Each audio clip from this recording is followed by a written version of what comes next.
बिस्मिल्लाहिर्रहमानिर्रहीम, अस्सलाम वालेकुम। अब हम ग्लोमेरुलर डिजीज़ का आखिरी टॉपिक डिस्कस करने लगे हैं, एलपोर्ट सिंड्रोम। ये याद याद रखना है आपने कि Alport syndrome nephritic syndrome cause करता है। नेफ्रेटिक सिंड्रोम में हमने अभी तक जो सी बीमारियां पढ़ी जो नेफ्रेटिक सिंड्रोम कॉज़ करती हैं उनमें है पीएसजीएन, पोस्ट स्ट्रेप्टोकोकल ग्लोमेरुलोनेफ्राइटिस पढ़ा हमने। इसके बाद आरपीजीएन, रैपिडली प्रोग्रेसिव ग्लोमेरुलोनेफ्राइटिस पढ़ा। इसके बाद हमने डिस्कस किया आईजीए नेफ्रोपैथी, ये भी नेफ्रेटिक सिंड्रोम कॉज़ करती है। और आखिरी जो डिज़ीज़ है जो नेफ्रेटिक सिंड्रोम कॉज़ करती है वो ये है एलपोर्ट सिंड्रोम। ये आपने याद रखना है कि ये एक हेरिडिटरी डिसऑर्डर है, ठीक है। एक्स लिंक्ड डिसऑर्डर है, यानी कि जीन्स में रन करेगा ये कोई एक्वायर्ड नहीं है, ये हेरिडिटरी है, ठीक है। एक्स लिंक्ड का मतलब ये है कि मेल्स में जो क्रोमोसोम का सेक्स क्रोमोसोम्स का पैटर्न होता है वो होता है एक्स वाई, फीमेल्स में होता है एक्स एक्स। तो मेल्स में ये डिज़ीज़ के ज़्यादा होने का चांस है क्योंकि मेल्स में सिर्फ एक एक्स क्रोमोसोम होता है। तो अगर ये डिफेक्टिव हुआ जीन तो एक ही एक्स क्रोमोसोम आगे डॉटर सेल्स में ट्रांसमिट होना होता है, तो वो मेल्स में ज़्यादा चांसेस होते हैं। जबकि फ़ीमेल्स में अगर एक एक्स क्रोमोसोम डिफेक्टिव भी है तो दूसरा नॉर्मल होगा, तो इससे फीमेल्स में कम चांसेस होते हैं एलपोर्ट सिंड्रोम के, ये मेल्स में होता है, ठीक है। अब इस डिज़ीज़ में हो क्या रहा होता है, पैथोजेनेसिस इसकी देख लेते हैं।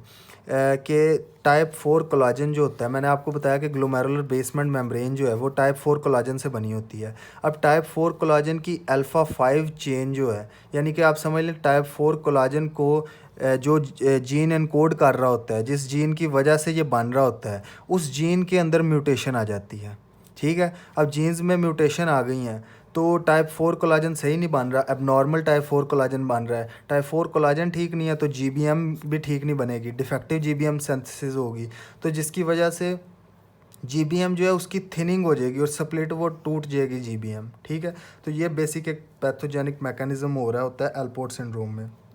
इसको याद रखने के लिए ये एक निमोनिक याद रखें, can't see, can't pee, can't hear a bee. यानी कि कांट सी वो सही तरह से देख नहीं सकता, ऑक्यूलर डिस्टर्बेंसेस है। कांट पी वो यूरिनेट नहीं सही तरह से कर सकता, यानी रीनल प्रॉब्लम्स हैं। और can't hear a bee, hear वो सुन नहीं सही सकता, यानी कि कोई हियरिंग लॉस है। तो क्लिनिकल फीचर्स भी इसमें यही तीन होंगे कि ग्रॉस या माइक्रोस्कोपिक हीमेटूरिया होगा, यानी ब्लड इन यूरिन आ रहा है, ठीक है। दूसरे नंबर पे कांट हियर अभी सेंसरी न्यूरल हियरिंग लॉस होगा। और तीसरे नंबर पे I disturb ocular disorders, I disturbance होगी, ठीक है। वो सही तरह से देख नहीं पा रहा। तो अगर इन ये एक स्पेसिफिक स्पेक्ट्रम है सिम्टम्स का, तो अगर सिनारियों में कोई ये तीन सिम्टम्स आ जाएं कि हीमेटूरिया भी है, साथ हियरिंग लॉस भी है और ऑक्यूलर डिस्टर्बेंसेस भी हैं, तो आपने पिक कर लेना है एलपोर्ट सिंड्रोम को, ठीक है।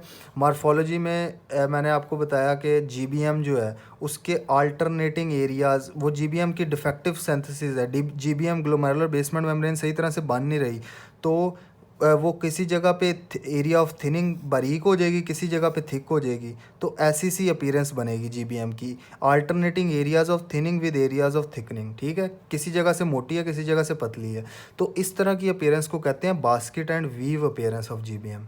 ये पॉइंट याद रखें, बास्केट एंड वीव अपीयरेंस ये हॉलमार्क फाइंडिंग होती है एलपोर्ट सिंड्रोम में। आपको ऐसा सा एक सिनारियो बना के दे देंगे, साथ बताएंगे कि सिनारियोज़ में माइक्रोस्कोपिक फीचर से ही आपने जज करना होता है। तो इलेक्ट्रॉन माइक्रोस्कोप में आपने देख लेना है, अगर सिनारियो में आए कि बास्केट एंड वीव अपीयरेंस है जीबीएम की, तो ये एलपोर्ट सिंड्रोम ही होगा। तो यहाँ हमारी ग्लोमेरुलर डिजीज़ ख़त्म होती हैं। अब अगली वीडियो से शुरू करते हैं ट्यूबुलर और इंटरस्टिशियल डिजीज़ ऑफ किडनी।